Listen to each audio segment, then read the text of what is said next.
ثبوت شخصیت الحمدللہ مناظر اسلام اور قوم و ملت کا درد اور غم اپنے دل میں رکھنے والی محترم شخصیت جمعیت العلماء اتر پردیش کے صدر محترم حضرت مولانا محمد نظر صاحب دامت برکاتہم العالیہ الحمدللہ مسند خطابت پر ہے۔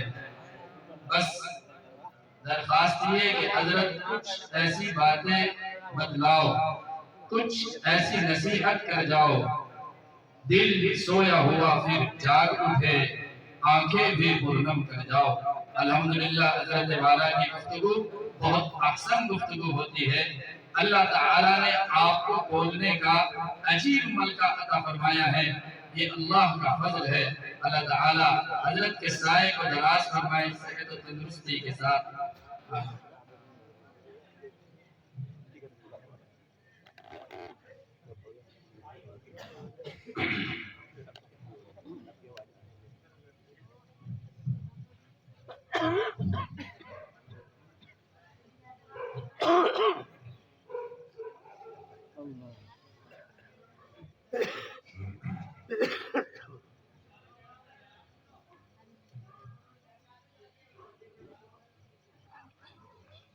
حضرت والا کا خطاب ہونے کے بعد اور اس جلسے کا اختتام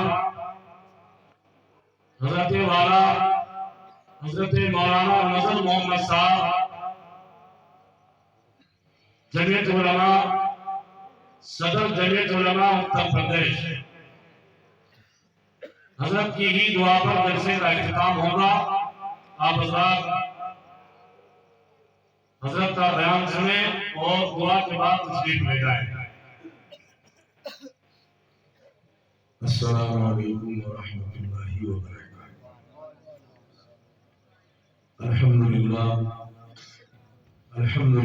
نحمده ونستعینه ونستغفره ونؤمن به ونتوکل علیہ ونعوذ باللہ من شرور انفسنا ومن سیئات اعمالنا من يهده الله فلا مضل له ومن يضلل فلا هادي له ونشهد أن لا إله إلا الله وحده لا شريك له ولا نظير له ولا وزير له ولا معين له ولا مثل له ولا مثال له وصلى الله تعالى على خير خلقه محمد وعلى آله وأصحابه وأزواجه وذرياته وأهل بيته أجمعين أما بعد فأعوذ بالله من الشيطان الرجيم بسم الله الرحمن الرحيم وإذا آتاكم الرسول فخذوه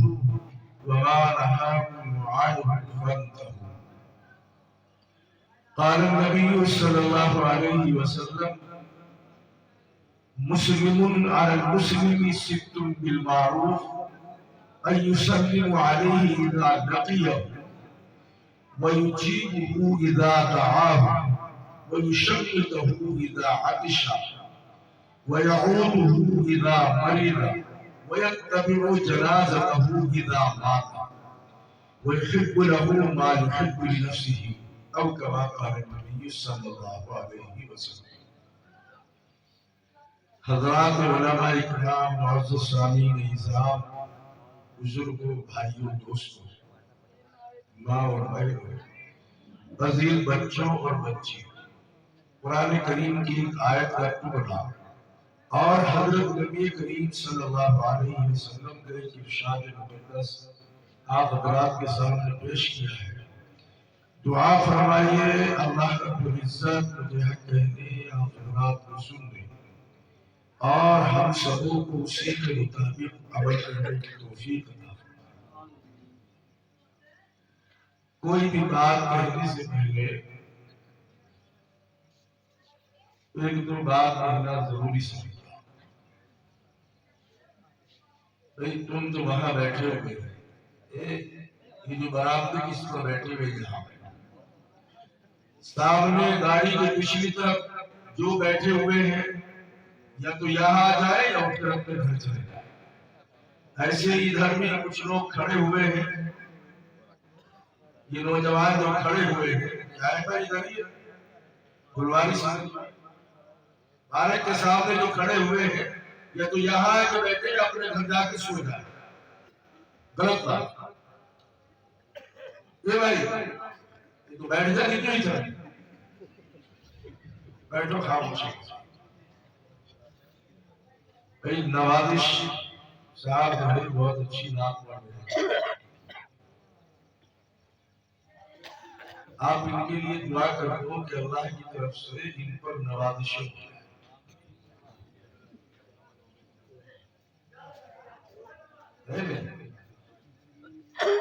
ایک واقعہ میں آپ کو سنا، ایک بہت بڑے بزرگ گزرے مولانا حضرت مولانا محمد علی صاحب منگیری، نام سنا؟ یہ اسی سرزمین مظفر نگر کے رہنے والے کھتولی کے پاس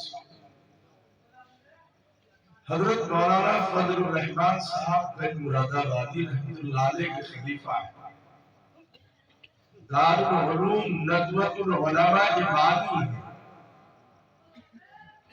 حضرت مولانا فضل الرحمان صاحب بن مراد آبادی رحمۃ اللہ علیہ نے ان کو منگیر بھیج دیا، اب وہ منگیر ہی کے ہو کر رہے بہت بڑے بزرگ، ان کے پاس جواہر لال نہرو اور حضرت نبی کریم صلی اللہ علیہ وسلم کی تعریف و توصیف کے کل بات کو سنتے ہیں، مولانا محمد علی منگیری صاحب سنتے ہیں۔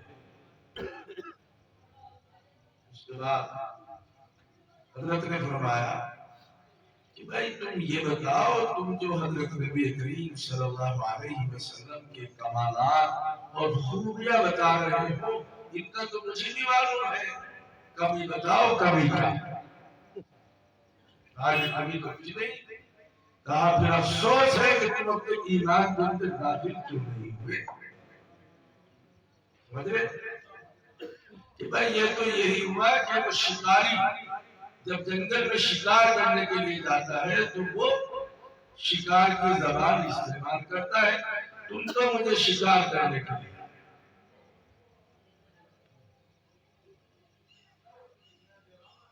مجھے میں نے اس لیے واقعہ سنایا، وہ سمجھ بھی گئے، اور مجھے امید ہے کہ انشاءاللہ آئندہ میری زندگی میں بھی، آپ کی زندگی میں، ہم سب کی زندگی میں بدلاؤ آئے۔ دوستو ہمارا جلسہ کرنا، سننا، کچھ کہنا سننا اس وقت تک مفید اور فائدے مند نہیں جب تک کہ عمل کی نیت ہو۔ آپ ساری رات تقریریں سنتے رہے، میں فجر تک کروں گا، انشاءاللہ کوئی دقت مجھے نہیں ہو۔ میں 10 منٹ دین کی بات بتاؤں، میں اس نیت سے بتاؤں کہ میں اس پر عمل کروں گا، اور آپ اس نیت سے سنیں کہ انشاءاللہ ہم اس پر عمل کر کے اپنی زندگی کے اندر بدلاؤ پیدا کریں گے۔ اگر یہ نیت ہے تو پھر میں کچھ کہوں، ورنہ تو میں دعا کریں گے۔ دیکھو میں نے حضرت نبی کریم صلی اللہ علیہ وسلم کے ارشاد مقدس آپ کے سامنے پیش کیا، اس میں اللہ کے نبی نے 6 باتیں ارشاد کی، 6 باتیں ہمارے تبلیغی جماعت کے احباب بھی بیان کریں، وہ بھی بہت ہی عمدہ ہے، بہت ہی اچھی ہے، کاش ان باتوں پر بھی ہمارا عمل ہو۔ لیکن وہ 6 باتیں مختلف احادیث سے انہوں نے لی، یہ 6 باتیں جو میں عرض کرنے جا رہا ہوں، یہ ایک ہی حدیث پاک میں اللہ کے نبی ارشاد فرماتے ہیں، اللہ کے نبی فرماتے ہیں کہ ایک مسلمان کا دوسرے مسلمان پر 6 بنیادی اور انتہائی اہم حق ہیں، جن کی ادائیگی ہر مسلمان پر لازم اور ضروری ہے۔ ایک مسلمان کے دوسرے مسلمان پر 6 حق ہے جن کا ادا کرنا ہر مسلمان پر لازم اور ضروری ہے، اور اگر حق ادا نہیں کیے تو پھر گرفت ہوگی پکڑ۔ پہلا کیا ہے؟ اللہ کے نبی فرماتے ہیں اَيُّسَلِّمُ عَلَيْهِ إِذَا لَقِيَهُ، کہ جب ایک مسلمان دوسرے مسلمان سے ملاقات کرے، ایک مسلمان دوسرے مسلمان کو دیکھے ملے، تو مسلمان کا حق یہ ہے کہ وہ اپنے مسلمان بھائی کو سلام کرے۔ یہ اللہ کے پیارے نبی کی پیاری سنت اور مسلمان بھائی کا حق۔ ایک وقت میں 2 کام ہو گئے، آقا کی سنت پر عمل ہو گیا اور بھائی کا حق بھی ادا ہو گیا۔ اب مسئلہ یہ ہے، میں جا رہا اور یہ نوجوان آ، میں تو اس کو سلام نہیں کر سکتا، اور یہی کیا بہت سارے بیٹھے ہیں، آپ کہیں گے میں کیوں نہیں کر سکتے؟ اس لیے کہ غیر مسلم کو سلام کرنا جائز نہیں، اور اس کی پیشانی میں لکھا ہوا ہے نہیں، تو میں کیسے سلام کروں؟ نقصان کیا ہوا؟ اس نے 10 نیکیوں سے مجھے محروم کیا اور خود بھی 10 نیکیوں سے محروم ہو گیا۔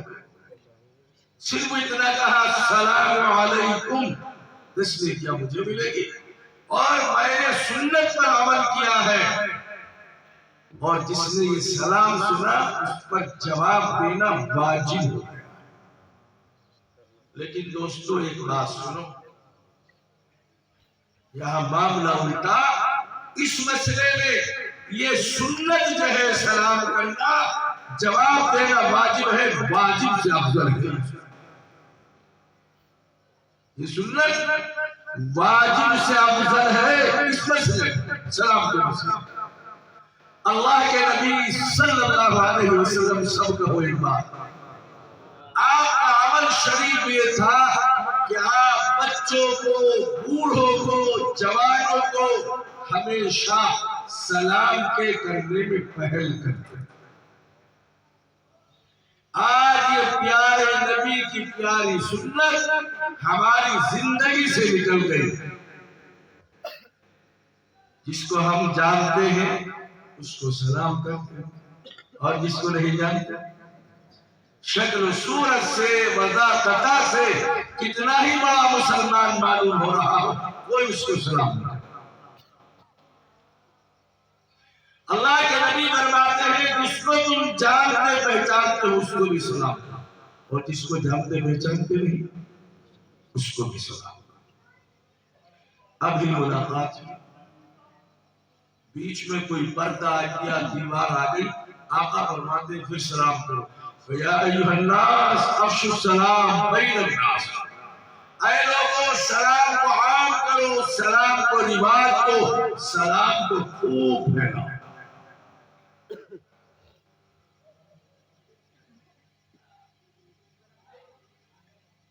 گھر میں داخل ہو،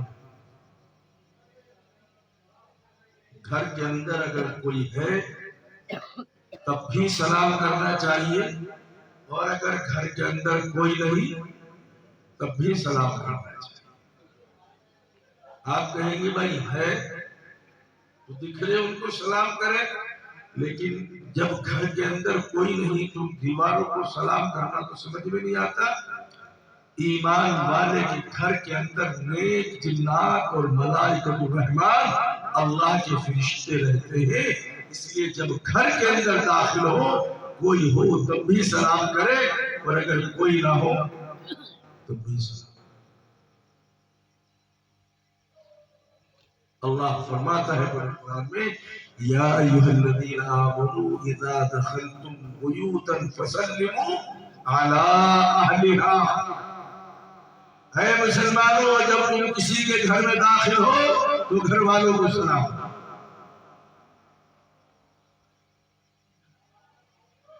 اللہ کے سنت ہماری زندگی سے نکل چکی ہے۔ مرد عورت اپنے شوہر کو سلام، شوہر اپنی بیوی کو سلام، باپ اپنی بیٹی کو سلام کرے، بیٹی اپنے باپ کو سلام، بیٹا اپنے باپ کو سلام کرے، باپ اپنے بیٹے کو سلام۔ کتنے ہی لوگ وہ ہیں موبائل پر کبھی سلام نہیں کرتے، دیکھا ہوگا۔ سلام کو رواج دینا چاہیے۔ سب سے بڑا فائدہ یہ ہے کہ جو آپسی اختلافات ہے، دو آدمیوں میں بول چال بند ہے، سلام کرنا شروع کر دو، اس سلام کی سنت کی برکت سے آپس میں بول چال شروع ہو۔ بہت ساری غلط فہمیاں سلام کی وجہ سے اللہ تعالیٰ دور کر دیتا ہے۔ پیارے نبی کی ہر پیاری سنت کے اندر اللہ نے برکتیں ہی برکتیں اور رحمتیں ہی رحمتیں رکھی ہیں۔ ایک بات مجھے یاد آ رہی ہے، قاری تنظیم صاحب ہے، عرض کر دوں، یہ رہنے والے تو ہمارے علاقے کے ہیں، لیکن یہ مہاراشٹر اکل کنواں میں مدرس، بہت بڑا مدرسہ، بہت کام کی بات ہے۔ خدا کرے وہ بات ہماری سمجھ میں آئے۔ اللہ نے اپنے نبی کو رحمت للعالمین بنایا ہے، رحمت للمسلمین۔ اس کا مطلب جانتے ہیں؟ وہ نبی رحمت صرف مسلمانوں کے لیے رحمت نہیں، کل کائنات کے لیے رحمت ہے، انسانوں کے لیے نہیں، وہ جنات کے لیے بھی ہے، وہ شجر درختوں کے لیے بھی ہے، وہ پہاڑوں کے لیے بھی ہے، وہ سمندر اور نہروں کے لیے بھی ہے، وہ جانوروں کے لیے بھی ہے۔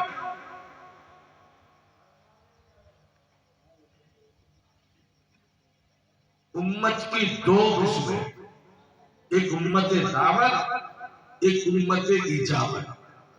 آپ ساری انسانیت کے لیے نبی بنا کر بھیجے گئے ہیں، ساری انسانیت کے، سارے جناتوں کے،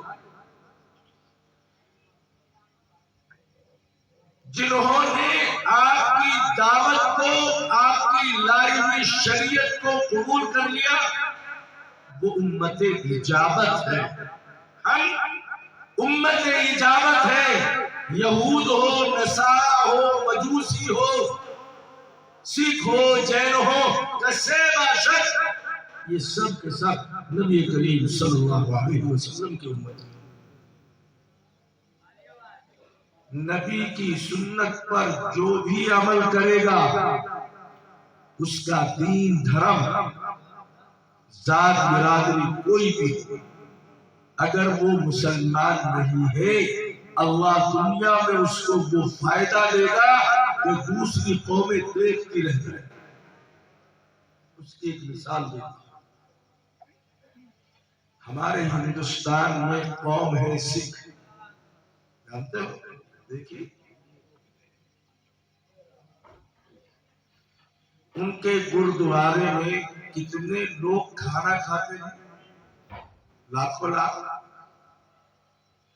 یہ بھوکوں کو کھانا کھلانا نبی کی سنت ہے۔ کتنے بڑے بڑے ہاسپٹل انہوں نے دلی میں اور دوسری جگہوں پر بنا رکھے ہیں، جہاں وہ مفت میں علاج کرتے ہیں۔ پریشانی کے وقت، مصیبت کے وقت کام آنا، یہ میرے آپ کے نبی کی سنت ہے۔ لوگ جاتے ہیں، سردی کا موسم ہے، وہ اپنے گردواروں میں ٹھہراتے ہیں، یہ میرے نبی کی سنت ہے۔ ننگے بدن کو کپڑے پہناتے ہیں، بھوکے پیٹ کو کھانا کھلاتے ہیں، پیاسے کو پانی پلاتے ہیں، بیمار کو دوا دلاتے ہیں، ننگے پیر کو جوتا دلاتے ہیں، اور جس کے سر کے اوپر چھت رہی اس کو چھت دلاتے ہیں یہ میرے نبی کی سنت ہے۔ مسلمانوں ایمانداری سے بتا دو، کیا آپ نے کوئی سکھ بھیک مانگتا ہوا دیکھا؟ نہیں دیکھا؟ ہم نے اپنے نبی کی سنتوں کو چھوڑا، کٹورا ہمارے ہاتھ میں، ایک بھیک مانگا جاتا نہیں، دوسرا لائن میں کھڑا، غلط ہو تو بتا۔ انہوں نے ہمارے آپ کے نبی کی سنتوں کو اپنایا، سنتوں کو اپنانے کی وجہ سے اللہ نے دنیا میں ان کو مال و مال کر دیا۔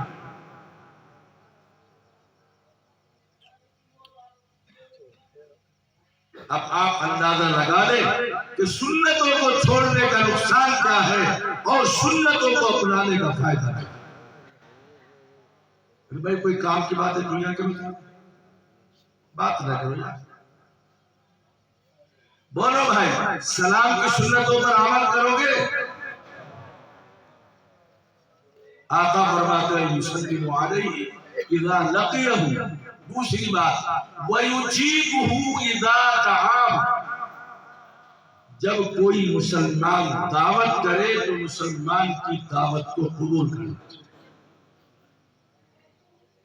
دعوت کی دو قسمیں، ایک دین کی دعوت، ایک کھانے کی دعوت۔ کسی نے کھڑے ہو کر مسجد میں اعلان کیا تھوڑی دیر نماز کے بعد ٹھہر جائیے، اللہ اس کے رسول کی باتیں ہوگی، دین کی باتیں۔ اگر کوئی مجبوری ہے، شرعی تقاضا ہے، تو شریعت آپ کو مجبور نہیں کرتی، کہیں شریعت میں مجبور نہیں کیا ہے، آپ جا سکتے۔ اور اگر آپ کے ذہن میں بات آ گئی کیا سنے جماعت والے وہی گھسی گھسی پیٹی ہے نا، سن لو جاری ذہن میں کیا سنے، سنتے سنتے پک گئے وہی گھسی پیٹی بات، وہ آدمی ایمان سے خارج ہو گیا۔ اس لیے کہ اس نے دین کی بات کو حقیر جانا، اس آدمی نے دین کی بات کو حقیر جانا، ہلکا جانا، اور جو دین کی بات کو حقیر جانتا ہے وہ آدمی ایمان سے خارج۔ دین کی بات کوئی چھوٹی نہیں، دین کی باتیں بہت بڑی ہیں۔ بیٹھنا نہ بیٹھنا اپنی جگہ پر ہے، لیکن اگر دماغ میں ذرا یہ آ جائے تو کام ختم ہو گیا۔ آپ کو تقاضا ہے، مجبوری ہے، آپ جا سکتے ہیں، آپ 15 منٹ نہیں بیٹھ سکتے، 2 منٹ بیٹھے چلے۔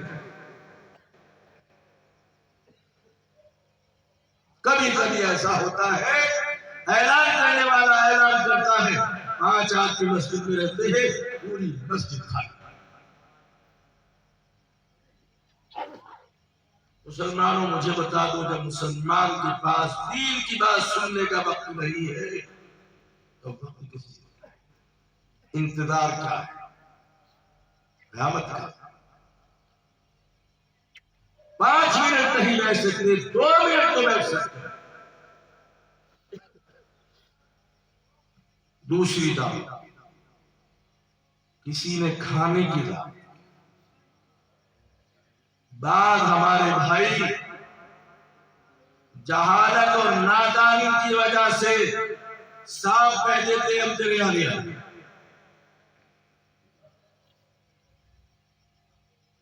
دل آوردن حج اکبر، کسی کا دل رکھنا، دلداری کرنا، مسلمان کے دل توڑنا بیت اللہ کو شہید کرنے سے بھی بڑھ کر گناہ ہے۔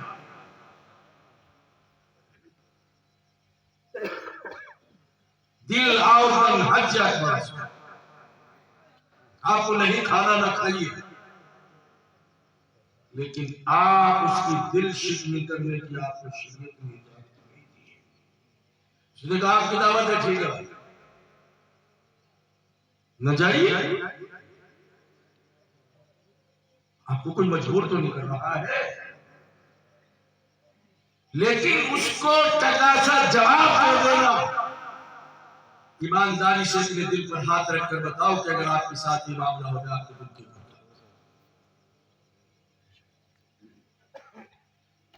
نہ جائیے, بالکل نہ جائیے. ہم بھی نہیں جاتے, بہت جگہ نہیں جاتے, لیکن کسی کو دعوت اگر کوئی کر رہا ہے اس کو ٹھکرائیے نہیں. کہا ٹھیک ہے آپ کی دعوت قبول ہے, کھانا نہ کھانا اپنے تقاضے پر ہے. بھوک لگ رہی تو آدمی کھائے گا, نہیں بھوک لگ رہی تو کھا سکتا ہے. میری طبیعت آپ کے یہاں کھائے وہ نہیں چاہتی, مجھے شریعت نے مجبور نہیں کیا.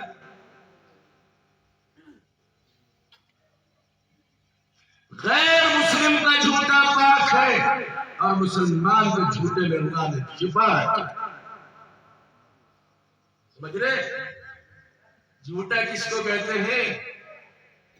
ایک پلیٹ روٹی توڑی وہ بھی اسی میں لگا کے کھا رہا, میں بھی اسی میں لگا کے کھا رہا, اس کو جھوٹا نہیں کہتے. جھوٹا اس کو کہتے ہیں جو ہوٹل سے رکھ کے واپس ہو رہا.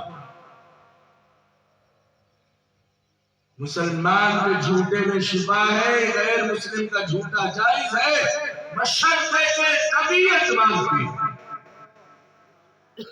بس سمجھ رہا, میری طبیعت مسلمان کیا نہیں مانتی, نہیں کھاؤں گا, مجھے شریعت نے مجبور نہیں کیا. لیکن کسی کا دل توڑنا یہ بہت بڑا گناہ ہے. یہ مسلمان کا حق ہے کہ اس کی دعوت کو قبول کیا جائے, اور پیارے نبی کی پیاری سنت ہے دل شکنی نہیں کرنی. کرو گے آج کے بعد. تیسری بات اللہ کے نبی نے ارشاد فرمائی, وہ یشمتہ اذا عطش, جب کسی مسلمان کو چھینک آئے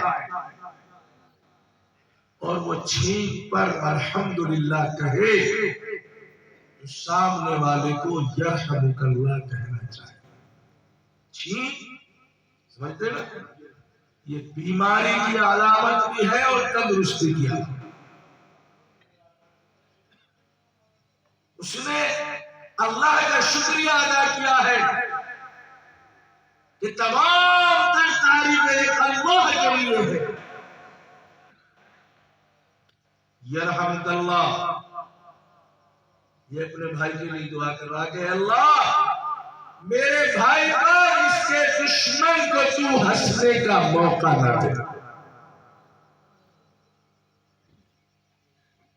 اور کتب عالم مولانا رشید احمد گنگوہی رحمت اللہ علیہ نے بڑی عجیب بات کی.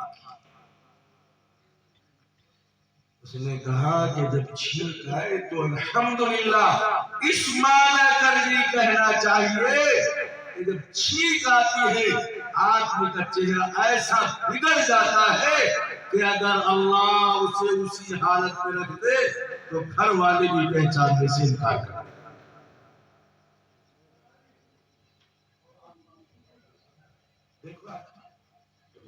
جب چھینک آ رہی ہے کبھی آئینے کے سامنے کھڑا ہو کر خود اپنے چہرے کو دیکھ لینا, آدمی خود کا چہرہ بھی پہچانے. اس لیے دوستو جب چھینک آئے تو الحمدللہ کہنا چاہیے اور سننے والے کو یرحمک اللہ. یہ اللہ کے نبی کی سنت اور مسلمان بھائی کا. چوتھی بات اللہ کے نبی نے ارشاد فرمائی وَيَعُودُهُ إِذَا مَرِضَ, کہ جب کوئی مسلمان بیمار ہو جائے تو اس کی عیادت کرنی چاہیے, مزاج پرسی کرنی چاہیے. غریب آدمی اگر کوئی بیمار پڑ جائے